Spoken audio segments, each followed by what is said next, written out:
जनावर नेल्यात त्याचा सुद्धा साहेब बरोबर आहे. साहेब साहेब झाला बरोबर आहे. साहेब शेतकऱ्यांचं समजून घ्या तुम्ही. शेतकऱ्यांची जनावर नेल्यात साहेब तुम्ही समजून घ्या. आम्ही व्यवस्थित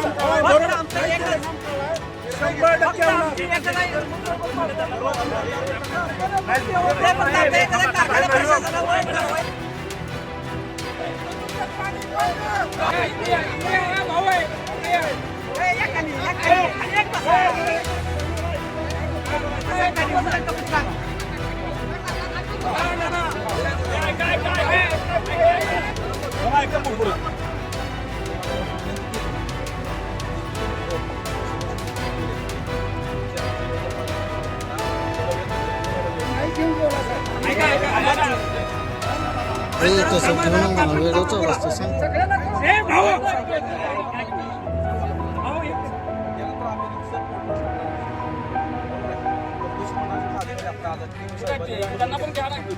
साहेबांनी बोलवून घेतली त्यांना बोलून आमची गावाची ह्या पाण्याला आमच्या त्यामुळे नाही तात्काळ पाण्याची नीती आम्हाला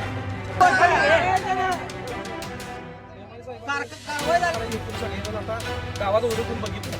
आता आमच्या सुद्धा काय आरोप झाले गावकऱ्यांनी केलं केली म्हणून केले की असू दे आहे. परंतु पाणी बंद झालं पाहिजे हेच सगळ्या गावात एखाद्या सगळ्याचं एक मत करतो. काय आहे माहिती का ऐका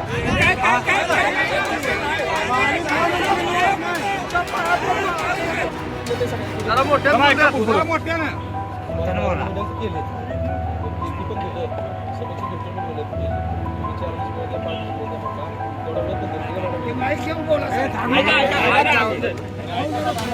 थांबा जरा 5 मिनिट थांबा बोला.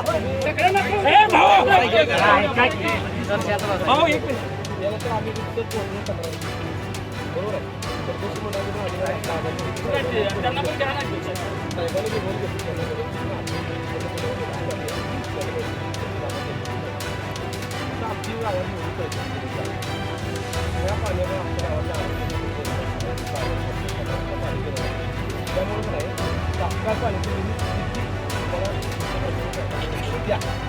आणि मगच कारखाना चालू करा.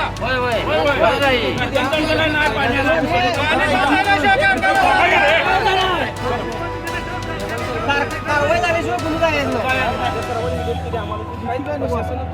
मार्ग काढायचं आणि म्हणून मार्ग काढायचं सगळ्यांनी आता गावात ओरडून बघितलं. आता आमच्या सुद्धा काय आरोप झाले गावकऱ्यांनी केलं बैठक केली म्हणून केले की असू दे जाऊन तू गावून विषय आहे. परंतु पाणी बंद झालं पाहिजे हेच सगळ्या गावात एखादं सगळ्यांचं एकमत करतो आणि पाणी पण बंद झालं पाहिजे प्यायला देण्याने एक बरोबर काय आहे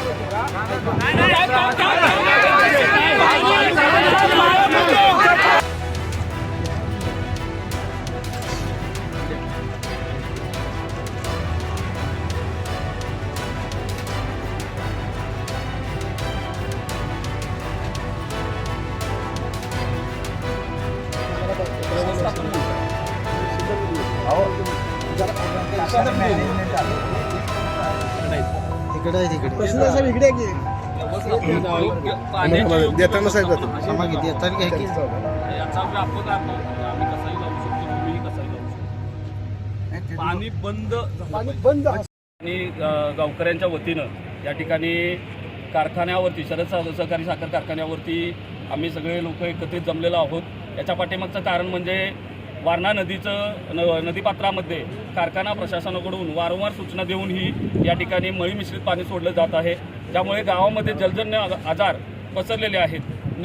विहिरीचा बोरचा पोत पाण्याचा जो हे आहे स्रोत तो खराब झालेला आहे. पाणी अक्षरशः काळवंडलेलं आहे. अशा स्थितीत मनुष्याला आणि जनावरांना देखील पाणी पिणं योग्य राहिलं नाही.